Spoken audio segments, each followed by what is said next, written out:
ولی وہ ہے جو اپنے حال میں فانی اور اللہ پاک کے مشاہدہ میں باقی ہو، نہ اسے اپنے نفس پر کوئی اختیار ہو اور نہ اللہ کے سوا کسی کے ساتھ قرار پائے۔ بے نمازی کو مسلمانوں کے قبرستان میں دفن نہ کیا جائے۔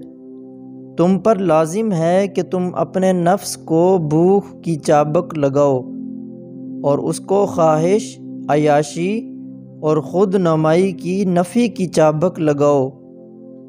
اے عمل کرنے والے، اخلاص بھی پیدا کر، ورنہ یہ کوشش فضول ہے۔ بے ضرورت بازاروں میں مت جایا کرو۔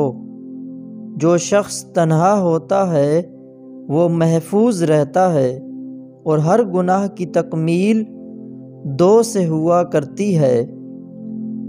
تم نامحرم عورتوں کے پاس بیٹھتے ہو اور پھر یہ کہتے ہو کہ تم ان کی طرف مطلق توجہ نہیں، یہ جھوٹ ہے۔ اپنی موت کو یاد کرنا تمام بھلائی اور سلامتی کی چابی ہے۔ اگر تم موت کو یاد کرو گے تو تمہارا لالچ کمزور ہو جائے گا اور امیدیں کم ہو جائیں گی۔ پھر تمہیں احساس ہوگا کہ ہم سب اللہ کے ہیں۔ جلدی نہ کرو، جو کام میں عجلت کرتا ہے خطا کرتا ہے یا اس کے قریب ہو جاتا ہے، اور جو تاخیر سے سمجھ کے کام کرتا ہے صائب ہوتا ہے یا قریب بثواب۔ جلد بازی شیطان کی طرف سے ہے اور تاخیر و آہستگی رحمان کی جانب سے ہے۔